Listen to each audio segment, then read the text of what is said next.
সুপ্রিয় শ্রোতা, গল্প পাঠের আসর চ্যানেলে শুনতে যাচ্ছেন হুমায়ুন আহমেদ রচিত কিছুক্ষণ উপন্যাসটির পঞ্চম পর্ব। আমি ওয়ারা করিম, সাথে থাকুন।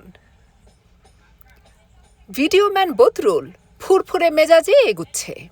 তার হাতে ভিডিও ক্যামেরা না থাকায় হাত খালি খালি লাগছে, শরীর ভারশূন্য। মনে হচ্ছে অফিস শেষ হয়েছে, এখন তার ছুটি। ভিডিও ক্যামেরা থাকা মানেই অফিস। এক একজনের অফিস এক এক রকম। কবির অফিস তার কাঁধের ঝোলায়, ভিডিওম্যানের অফিস ভিডিও ক্যামেরায়, লেখকের অফিস তার মাথায়। সেলুন কার পার হয়ে সে ঢুকল ডায়নামো কারে। বিকট সব যন্ত্রপাতি, শোঁ শোঁ শব্দ হচ্ছে। তৈরি হচ্ছে ইলেকট্রিসিটি, বিভিন্ন কামরায় চলে যাচ্ছে। শুধু তাদের কামরাতেই আলো নেই। কিছু দূর এগুতেই রেলের কিছু লোকজন দেখা গেল, গোল হয়ে বসে চা খাচ্ছে। ক্রিমিনালটাকে দেখা যাচ্ছে না, সবাই অপরিচিত। বদরুল বলল, হ্যালো, আপনারা রেলের লোক? সবাই একসঙ্গে তাকালো, কেউ জবাব দিল না। বদরুল কঠিন গলায় বলল, মন্ত্রী মহোদয় আমাকে পাঠিয়েছেন। উনি জানতে চেয়েছেন সেলুন কার অন্ধকার কেন। অলরেডি রেলের বড় বড় অফিসারের কাছে টেলিফোন চলে গেছে।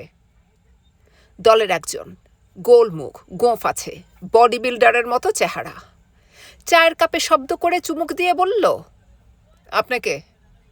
বদরুল বলল, আমি কে তা দিয়ে আপনার কি প্রয়োজন? ধরে নিন আমি মন্ত্রী মহোদয়ের পিএস। আপনার নাম বলেন। আপনাকে নাম বলতে যাব কেন?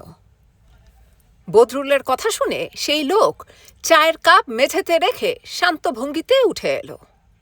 বদরুল কিছু বুঝে ওঠার আগেই প্রচণ্ড শব্দে চড় বসালো। বদরুল ছিটকে পেছনের বেঞ্চে পড়ে গেল। বসে থাকা সবাই শব্দ করে হেসে উঠল। বডি বিল্ডার টাইপ লোকটা বলল, এখন প্রশ্ন করলে জবাব দিবে, তেড়িবেড়ি করবে না। তোর নাম কি? বদরুলের কপাল ফেটে গেছে, টপ টপ করে রক্ত পড়ছে। সে কপালের রক্ত মুছে হতভম্ব গলায় বলল, এসব কি? আপনারা সবাই আন্ডার অ্যারেস্ট। এক্ষুনি রেল পুলিশ আসবে, সবাইকে ডিটেনশনে যেতে হবে। এই হারামির পুত, যা জিজ্ঞেস করবো জবাব দিবি। তোর নাম কি? বদরুল। তুই করস কি? আমি ভিডিওম্যান, ভিডিও করি। সবুরের ভিডিও তুই করেছিস? এবার তোর ভিডিও করা হবে। এই, তোমরা হারামির বাচ্চাটার জামা কাপড় খুলে ফেলে একে ন্যাংটা করে ফেলো, ন্যাংটা ভিডিও করব। বদরুল চেঁচিয়ে বলল, কি বলেন এইসব? এরে, পুরো ন্যাংটা করে ফেরত পাঠাও, তারা বুঝুক ঘটনা কি। বদরুল বলল, আমি মন্ত্রী মহোদয়ের লোক। আরে রাখ বেটা মন্ত্রী মহোদয়, তোর মন্ত্রীর পাছায় এখন বাস। সে আর মন্ত্রী নাই, তার বিরুদ্ধে তদন্ত শুরু হয়েছে। তোকে ন্যাংটা অবস্থায় ছাড়ব। তুই তোর মন্ত্রীকে বলবি সবুরকে যে কান ধরে উঠবোস করিয়েছে তাকেও কান ধরে উঠবোস করতে হবে। তোকে ন্যাংটা অবস্থায় দেখলে তারা বুঝবে খবর ভালো না, আমরা মানুষ খারাপ। বদরুল বুঝতেই পারেনি যে তাকে সত্যি সত্যি নগ্ন করে ফেলা হবে। সে হা হয়ে গেল। দাঁড়িয়ে থাকবি না, যা। মন্ত্রী মহোদয় তোকে যেন ঠিক মতো দেখতে পায়, সেজন্য কিছুক্ষণের জন্যে সেলুন কারে কারেন্ট দেয়া হবে। এই, তুই রওনা হ। ন্যাংটো হাত দিয়ে ঢাকাটাকে চেষ্টা করবি না, চেষ্টা করলে হাত কেটে ফেলবো। বদরুল কাতর গলায় বলল, আমি এইভাবে যেতে পারবো না ভাই, আমি আপনাদের পায়ে ধরি। পায়ে ধরে লাভ নাই, তুই এখন রওনা দে। এখন রওনা না দিলে তোকে কি করা হবে সেটা তোর কানে কানে বলবো। তুই সঙ্গে সঙ্গে রওনা হবি, দৌড়াইয়া যাবি। সবাই হাসছে। বদরুল আতঙ্কে জমে গেল। ব্যাপারটা সত্যি ঘটেছে নাকি কোনো একটা ভয়ঙ্কর দুঃস্বপ্ন তা সে বুঝতে পারছে না। বডি বিল্ডার উঁচু গলায় বলল, সেলুন কারে কারেন্ট দাও। একজন কি একটা হাতলে চাপ দিল। সেলুন কারে বাতি জ্বলে উঠেছে। একসঙ্গে সবাই হৈ হৈ করে উঠল। যমুনা হাততালি দিচ্ছে। যমুনার দেখা দেখি অন্যরাও হাততালি দিচ্ছে। ব্যান্ডের একজন অতি দ্রুত ড্রামে কয়েকটা বাড়ি দিল। বিপুল হাততালির ভেতর বদরুল ঢুকল। সেলুন কারে হঠাৎ যেন বজ্রপাত হলো। আশাব মার পাশে বসে আছে, সাজেদা শান্ত। দেখে বোঝার উপায় নেই যে কিছুক্ষণ আগেও কেঁদে বুক ভাসিয়েছেন। তিনি হটপট খুলে খাবার বের করেছেন। পেপার প্লেট, ন্যাপকিন বের হয়েছে, আচারের কৌটা, কাঁচামরিচ। আয়োজনে কোনো খুঁত নেই, একটা কাসুন্দির শিশিও দেখা যাচ্ছে। সাজেদা বললেন, বৌমা আবার কোথায় গেল? ঘরের বউ হুটহাট করে বেড়াতে বের হওয়া আমার পছন্দ নয়, বৌমাকে ডেকে আন। আশাব বলল, মা তুমি বৌমা পেলে কোথায়? চিত্রা এই ট্রেনের একজন যাত্রী, কিছুক্ষণ আগে তার সঙ্গে তোমার পরিচয় হয়েছে। আমার সঙ্গে ফাজলামি করবি না, তোকে যা বলছি কর, বৌমাকে ডেকে নিয়ে আয়। মা তুমি কি সত্যি ভাবছো সে তোমার বৌমা, নাকি ইচ্ছা করে একটা নাটক করছো? তোর এত বড় সাহস, তুই এইভাবে আমার সঙ্গে কথা বলছিস? আমি আমার বৌমাকে চিনব না? মা তোমাকে 2টা ট্যাবলেট দিচ্ছি, ট্যাবলেট খেয়ে শুয়ে পড়ো, তোমার ঘুম দরকার। আমার সঙ্গে ডাক্তারি ফলাচ্ছিস? ফেল করা ডাক্তার? ফেল করা ডাক্তার মানে? নকল করে ধরা পড়লি মনে নেই? প্রিন্সিপাল তোকে বের করে দিল। মা তুমি এসব কি বলছো? তুই আমাকে দিয়ে প্রিন্সিপালের পায়ে ধরালি। একজন মানুষের সামনে কতটা নিচু তুই আমাকে করলি, বদমাস ছেলে। মা তোমার অবস্থা তো খুবই কাহিল, কি গল্প ফাঁদছ? এরকম গল্প তোমার মাথায় কেন আসছে? আমি 2টা সাবজেক্টে হাইয়েস্ট পাওয়া, গোল্ড মেডেল তোমার গলায় পরিয়ে দিয়েছিলাম, মনে নাই? মনে আছে। তাহলে এসব কেন বলছো? আর বলবো না। মাথা কি ঠিক হয়েছে?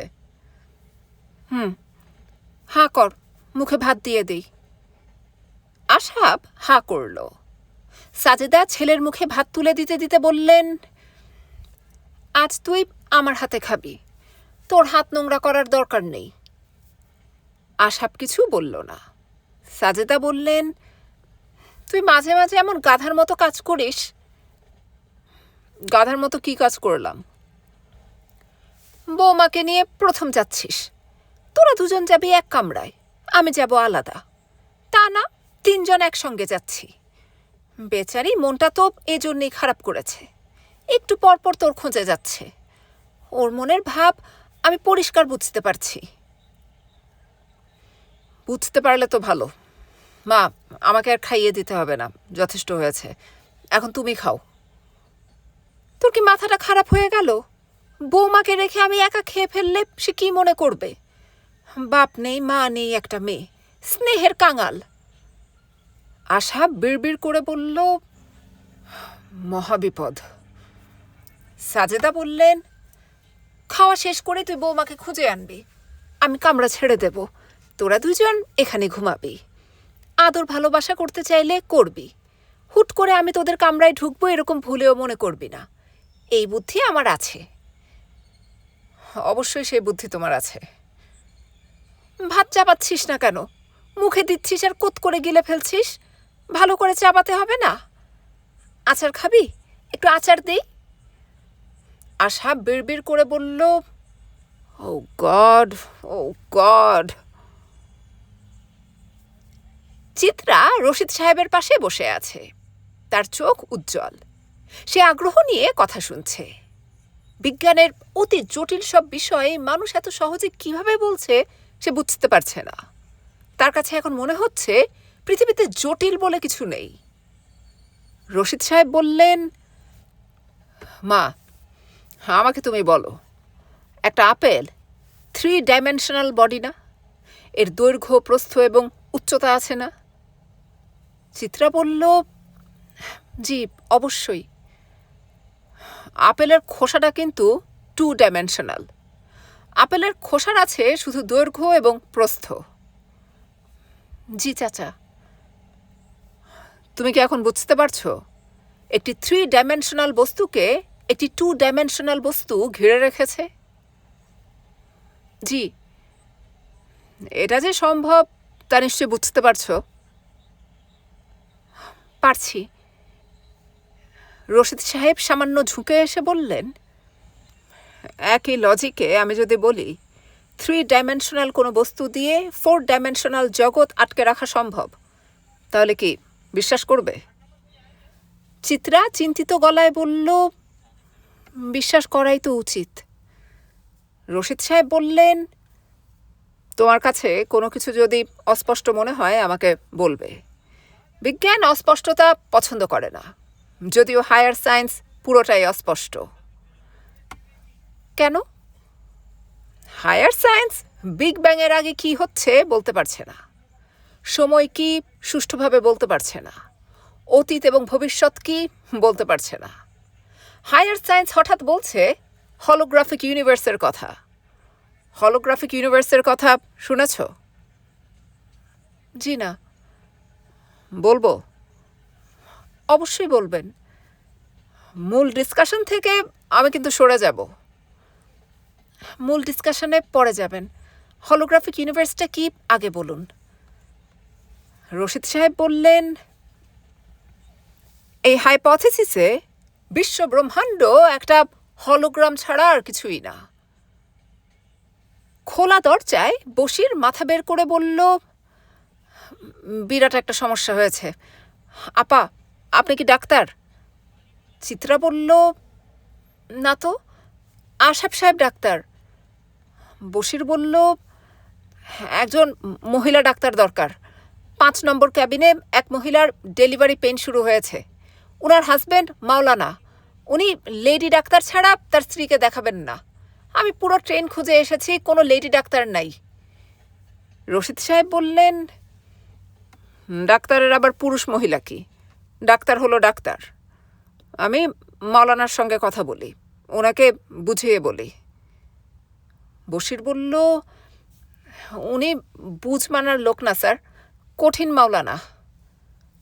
রশিদ সাহেব বললেন, নিশ্চয় কেউ তাকে ঠিকমতো লজিক দিতে পারেনি। মানুষ এমনভাবে তৈরি যে তাকে লজিকের কাছে সারেন্ডার করতেই হবে। উনি যেমন কঠিন মাওলানা, আমিও তেমন কঠিন তার্কিক। বশির বলল, আপনার কথা উনাকে বলে দেখি স্যার, উনি কথা শুনতে রাজি হন কি না। রশিদ সাহেব উঠে দাঁড়াতে দাঁড়াতে বললেন, ইন্টারমিডিয়েট কারোর প্রয়োজন দেখছি না, আমি সরাসরি কথা বলবো, তুমি আমাকে নিয়ে চলো। চিত্রা বলল, চাচা আমিও আসি, আমি আপনার লজিক শুনব। রশিদ সাহেব বললেন, এসো। মাওলানা কামরার বাইরে দাঁড়িয়ে আছেন, তার কপালে ঘাম, তবে চোখ মুখ কঠিন। তার একটা হাত পাঞ্জাবির পকেটে ঢুকানো, মনে হচ্ছে ওই হাতে তসবি। ক্যাবিনের দরজা বন্ধ, নারী কণ্ঠের চাপা কাতরানি শোনা যাচ্ছে। রশিদ উদ্দিন এগিয়ে গেলেন, চিত্রা গেল তার পিছু পিছু। মাওলানা ভুরু কুঁচকে তাকালেন। রশিদ সাহেব বললেন, আসসালামু আলাইকুম। মাওলানা শীতল গলায় বললেন, ওয়ালাইকুম আসসালাম। রশিদ উদ্দিন বললেন, আপনার স্ত্রীর লেবার পেন শুরু হয়েছে বলে শুনেছি, এটাই কি আপনাদের প্রথম সন্তান? জি। ছেলে না মেয়ে? কি করে বলবো, সন্তান তো এখনো হয় নাই। আধুনিক চিকিৎসা বিজ্ঞানে আগে ভাগে জানার ব্যবস্থা আছে। মাওলানা বললেন, আল্লাহ পাক যদি চাইতেন আমরা আগে ভাগে জানি, তাহলে মেয়েদের পেটের চামড়া পাতলা কাঁচের মতো বানাতেন, আমরা পেটের ভেতরের সন্তানকে দেখতে পেতাম। আল্লাহ পাক মানুষকে ক্ষমতা দিয়েছেন যেন সে অজানাকে জানতে পারে। সূরা আল ইমরানে আছে, জনাব আমি আপনার সঙ্গে তর্কে যাব না। আমি বুঝতে পারতেছি আপনি তর্কে আমাকে পরাস্ত করার আনন্দ পেতে চান। আনন্দ আপনাকে দিলাম, আগেই পরাজয় মানলাম। একজন পুরুষ ডাক্তার আমাদের সঙ্গে আছেন। আমি আমার স্ত্রীর পর্দা নষ্ট করব না, কোনো পুরুষ ডাক্তার তাকে দেখাবো না। আপনার সিদ্ধান্তের কারণে আপনার স্ত্রী বা সন্তানের সমূহ ক্ষতি কিন্তু হতে পারে। দুর্ঘটনা ঘটে তারা মারাও যেতে পারে। যদি মারা যায় তাহলে বুঝতে হবে আল্লাহ পাক তাদের আয়ু দেন নাই। জনাব আপনার সঙ্গে আর বাক্যালাপ করব না, গোস্তাকি নেবেন না, আমার মন অস্থির। তর্ক করার মতো অবস্থায় আমি নাই। মাওলানা ক্যাবিনের দরজা খুলে ভেতরে ঢুকে শব্দ করে দরজা বন্ধ করে দিলেন। চিত্রা বলল, চাচাজি, উনি কোনো লজিকই শুনবেন না। রশিদউদ্দিন বললেন, এরকম হয়। এই মাওলানা নিশ্চয়ই লজিকের কারণে অনেকবার আহত হয়েছেন, যে কারণে নিজেকে গুটিয়ে নিয়েছেন। বড় বড় বিজ্ঞানীদের মধ্যেও এই জিনিস দেখা যায়। অন্য বিজ্ঞানীদের লজিক যাতে শুনতে না হয় তার জন্যে নিজে লজিক থেকে সরে যান।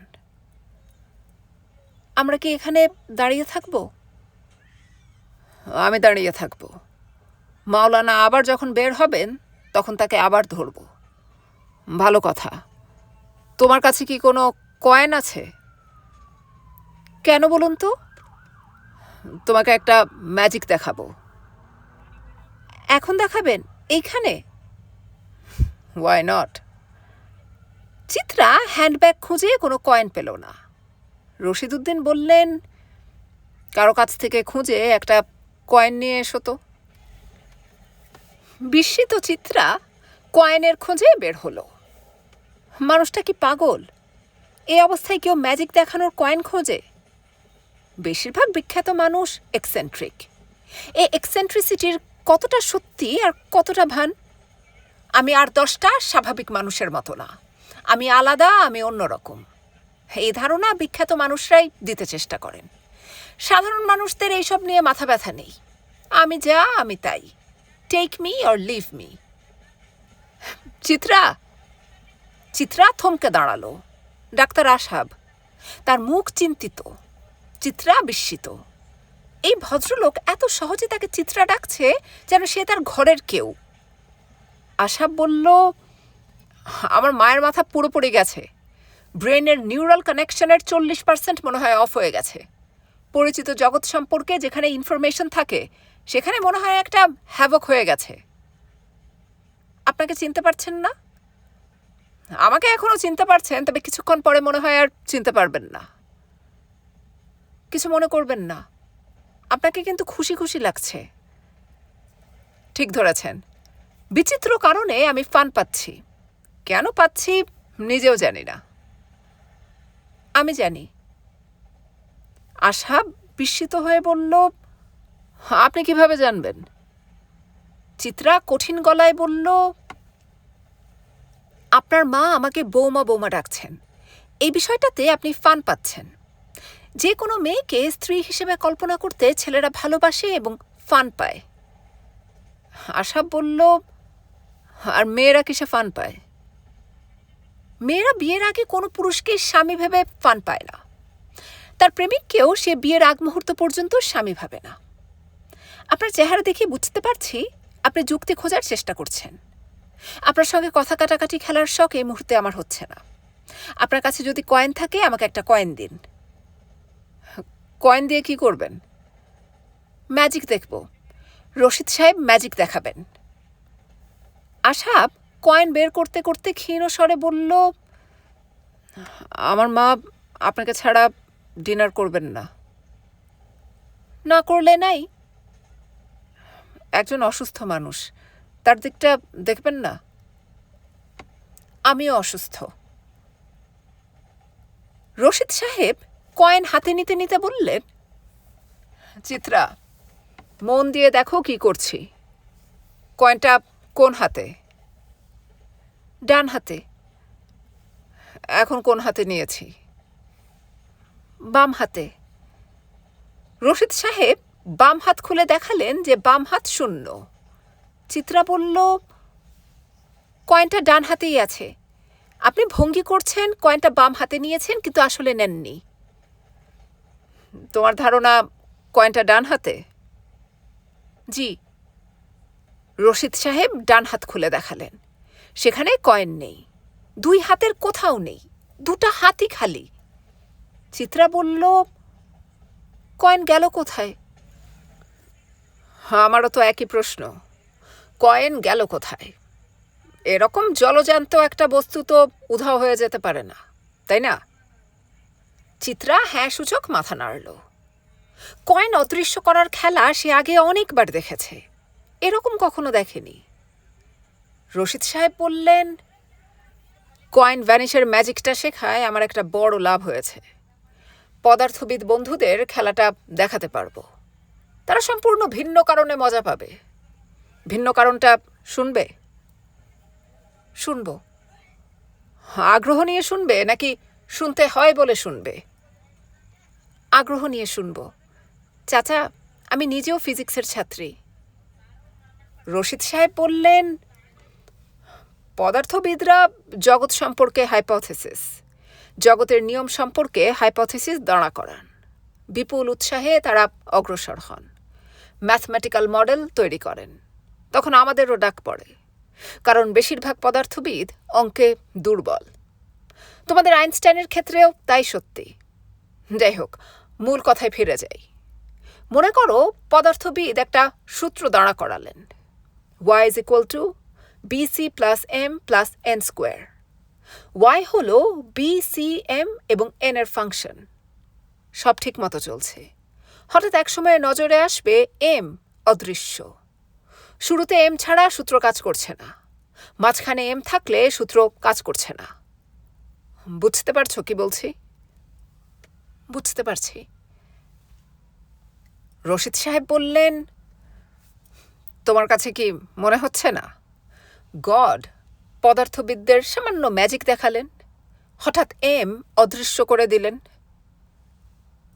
মনে হচ্ছে। আরেকটা জিনিস কি মনে হচ্ছে?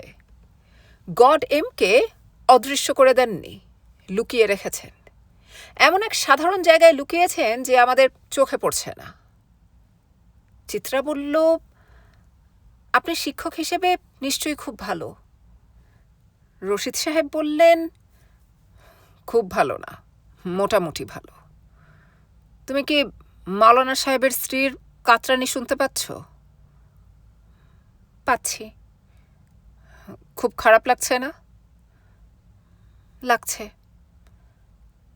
অঙ্ক হচ্ছে যুক্তি। আমি অঙ্কের জায়ান্ট। আমি যদি মাওলানা সাহেবকে যুক্তিতে পরাস্ত না করতে পারি, তাহলে শিক্ষক হিসেবে আমি দুর্বল শিক্ষক। উনাকে তো যুক্তি আগে শুনতে হবে। যুক্তি না শুনলে আপনি তাকে পরাস্ত করবেন কিভাবে? ছাত্র আমার কথাই শুনতে চাচ্ছে না। এটাও কি শিক্ষক হিসেবে আমার ব্যর্থতা না? উনি তো আপনার ছাত্র না। একজন শিক্ষকের কাছে সবাই ছাত্র। মাওলানা সাহেবের স্ত্রী আফিয়ার ৩৫ সপ্তাহ মাত্র চলছে। শিশু ৪০ সপ্তাহ মায়ের পেটে থেকে বড় হবে। এই ৪০ সপ্তাহ সে তার জগতে নিজের মতো বড় হবে। সবশেষে তৈরি হবে তার ফুসফুস।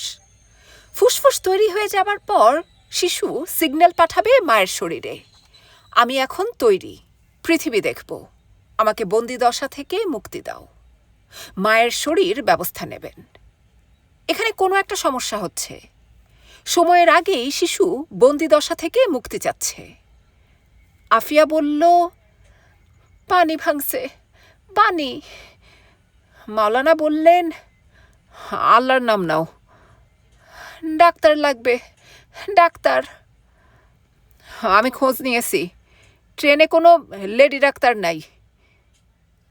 আমি মরে যাব নাকি? আহারে, চিৎকার করছো কেন? মেয়েদের গলার স্বর বাইরের পুরুষের শোনা ঠিক না, পর্দার বর খেলাফ হয়। আফিয়া গোঙাতে গোঙাতে বলল, মরে গেলাম, আমি মরে গেলাম, মা গো, আমি মরে গেলাম।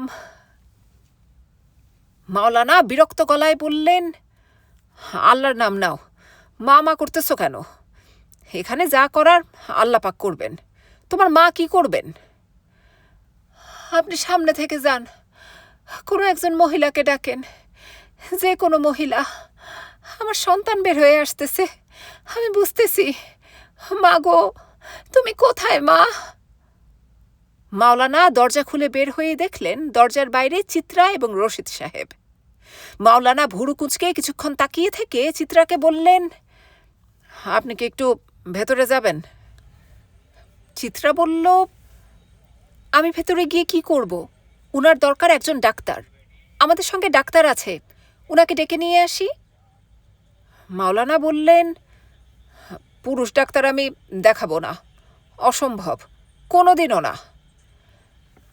আমি ভেতরে যাচ্ছি, বোকার মতো বসে থাকা ছাড়া আর কিছু করতে পারবো না। চিত্রা ঢুকে গেল। রশিদউদ্দিন সিগারেটের প্যাকেট বের করে বললেন, সিগারেট খাবেন? এতে টেনশন কিছু কমবে। নিকোটিনের নার্ভ সুদিং ক্ষমতা আছে। আমি ধূমপান করি না।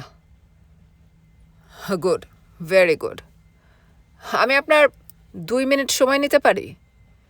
2 মিনিটে আমি আপনাকে একটা গল্প বলবো। গল্প শেষ করে আমি চলে যাব। আপনাকে আর বিরক্ত করব না। আমার হাত থেকে বাঁচার জন্যে আপনি আমাকে 2 মিনিট সময় দিন। মাওলানা কঠিন গলায় বললেন, আপনাকে 2 মিনিট সময় দিলাম। রশিদ সাহেব গল্প শুরু করলেন। দেশে একবার বন্যা শুরু হয়েছে, ঘর বাড়ি সব ডুবে যাচ্ছে। উদ্ধারকারী লোকজন নৌকা নিয়ে এসেছে। সবাই নৌকায় উঠে আশ্রয় কেন্দ্রে চলে গেল। এক মাওলানা শুধু গেলেন না। উনি আল্লাহ ভক্ত মানুষ। উনি বললেন, আল্লাহর উপর আমার ভরসা, আল্লাহ পাক ব্যবস্থা করবেন। বন্যার পানি ঘরের চাল পর্যন্ত উঠল। মাওলানা চালে উঠে বসলেন। তখন উদ্ধারকারী লঞ্চ এলো। মাওলানা লঞ্চে উঠলেন না। উনার এক কথা, আল্লাহ পাক ব্যবস্থা করবেন। বন্যার পানি আরও বাড়ল, মাওলানার বুক পর্যন্ত উঠল। এলো উদ্ধারকারী হেলিকপ্টার। মাওলানা তাতেও উঠলেন না। হেলিকপ্টার ফিরে গেল। পানিতে ডুবে মাওলানা মারা গেলেন। মৃত্যুর পর আল্লাহকে গভীর আফসোসের সঙ্গে বললেন, আমি সারা জীবন একনিষ্ঠভাবে আপনাকে ডেকেছি, আপনার উপর ভরসা করেছি, আর আজ আমাকে কিনা ডুবে মরতে হলো। কোনো সাহায্য আপনার কাছ থেকে এলো না। আল্লাহ বললেন, তোমাকে সাহায্য করার জন্যে আমি 3 বার ব্যবস্থা নিয়েছি। একবার নৌকা পাঠানো হয়েছে, তারপর গেল লঞ্চ, সর্বশেষে হেলিকপ্টারও পাঠালাম। বলো, আর কি করতে পারতাম? আমার গল্প শেষ, আমি এখন বিদায় নেব। মাওলানা বললেন, আপনার গল্পটা সুন্দর, গল্প কিন্তু গল্পই। আল্লাহ পাক ইচ্ছা করলেই বন্যার পানি নামিয়ে দিতে পারতেন। রশিদউদ্দিন বললেন, তা অবশ্যই পারতেন। তিনি আপনার সন্তানের ব্যাপারে ব্যবস্থা নিতে পারেন। কিন্তু মাওলানা সাহেব, আপনি কি একটা হাদিস জানেন? এই হাদিস অনুযায়ী আল্লাহ পাক বলেছেন, তুমি যখন রোগগ্রস্ত হবে তখন একজন ভালো চিকিৎসকের কাছে যাবে, সেই সঙ্গে রোগ মুক্তির প্রার্থনা করবে। মাওলানা বললেন, আমি হাদিসের কথা জানি না। রশিদউদ্দিন বললেন, আমি জানি, আমার কথা বিশ্বাস করতে পারেন। আমার প্রাথমিক পড়াশোনা মাদ্রাসায়। আপনি আমার কথা শুনুন। আমি ডাক্তার ছেলেটিকে ডাকি, সে আপনার স্ত্রীকে মা সম্বোধন করে কামরায় ঢুকুক। মা ডাকলেই মা হয় না। তাও ঠিক, কোরআন শরীফেই আছে, পালক পুত্র পুত্র নয়। তারপরেও এই ডাক্তারের কল্যাণে হয়তো আপনার সন্তান তার মাকে মা ডাকবে। জগতের মধুরতম শব্দ আপনার স্ত্রী শুনবেন। মাওলানা বললেন, ওই ডাক্তার ছেলে গলা পর্যন্ত মদ খেয়েছে, তার মুখ দিয়ে ভকভক করে মদের গন্ধ আসতেছে। ওই গন্ধ আমি চিনি। কিছু মনে করবেন না জনাব, আপনিও মদ খেয়েছেন। রশিদউদ্দিন হতাশ গলায় বললেন, কথা সত্য, মদ খাওয়ায় ডাক্তারের শরীর এবং মন হয়তো অসুচি হয়েছে, তার বিদ্যা কিন্তু হয়নি। রশিদউদ্দিনের কথা শেষ হবার আগেই চিত্রা কামরা থেকে বের হয়ে এলো। উত্তেজিত গলায় বলল, ডাক্তার কোথায়? বাচ্চা বের হচ্ছে, মাথা বের হচ্ছে। চিত্রা ছুটে গেল এবং প্রায় সঙ্গে সঙ্গেই হতভম্ব মাওলানার সামনেই ডাক্তারের হাত ধরে টানতে টানতে ক্যাবিনে ঢুকে গেল। মাওলানা বললেন, কাজটা কি ঠিক হয়েছে? রশিদ সাহেব বললেন, যদি আমার মতামত জানতে চান তাহলে বলবো কাজ উত্তম হয়েছে। এখন আপনি নিশ্চিন্ত মনে আল্লাহ পাককে ডাকতে পারেন।